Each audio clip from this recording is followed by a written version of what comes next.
1 Mayıs, dünyanın dört bir yanında emekçinin alın terinin, dayanışmasının ve hak arayışının sembolü olmuş bir gündür.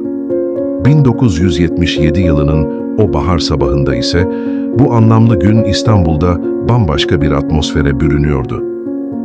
Takvimler 1 Mayıs 1977'yi gösteriyordu. İstanbul, baharın ılık nefesiyle uyanmış, umut dolu bir günün hazırlığı içindeydi. İşçiler, emekçiler, Türkiye'nin dört bir yanından akın akın geliyordu Taksim Meydanı'na. Onların yüreklerinde sadece alın terlerinin karşılığını istemek, daha adil bir dünya özlemi vardı ve omuzlarında insanca bir yaşamın özlemiyle yoğrulmuş bir kararlılık taşıyorlardı.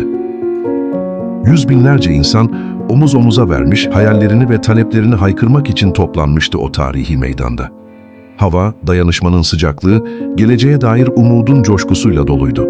Kimse o güzelin bahar gününün Türkiye'nin yakın tarihine kara bir leke olarak sürülecek bir kabusa dönüşeceğini aklının ucundan bile geçiremezdi.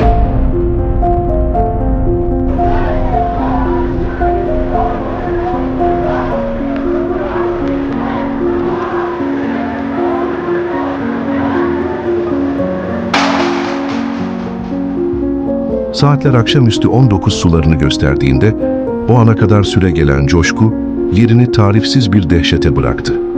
Gökyüzünü yırtan, nereden geldiği belirsiz kurşun sesleri yankılandı Taksim'in kalbinde. O saniye, zamanın durduğu, umudun bittiği an oldu. İnsanlar neye uğradıklarını şaşırmış, can havliyle birbirlerine tutunarak sağa sola kaçışmaya başladılar.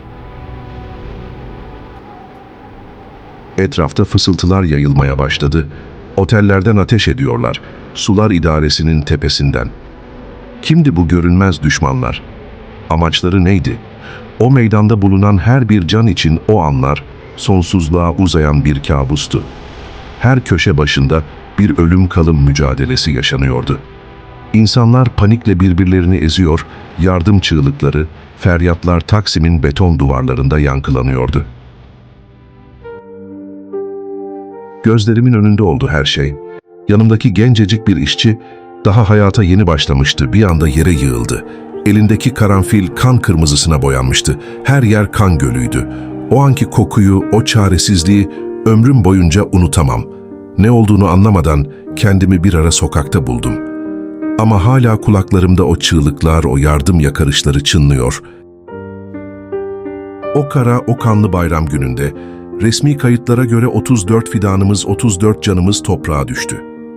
Ama o devasa kalabalığın içinde kaybolan, kimliği asla belirlenemeyen nice isimsiz kahraman vardı. Onlar, baharın en güzel gününde sadece insanca yaşamak, alın terlerinin karşılığını almak için gelmişlerdi ve hain bir pusunun, karanlık bir planın kurbanı oldular. Aradan tamı tamına nice yıllar geçti. Ama 1 Mayıs 1977'nin üzerindeki sır perdesi hala aralanamadı. Kimler tezgahladı bu alçakça saldırıyı? Kimler emir verdi o kanlı kurşunların yağmuruna?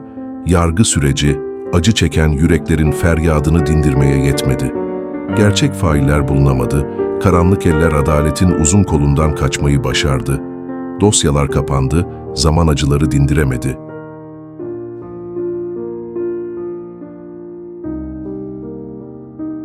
O kara günde yitirdiğimiz canları 1977'nin o baharında toprağa düşen tüm emekçileri saygıyla anıyoruz.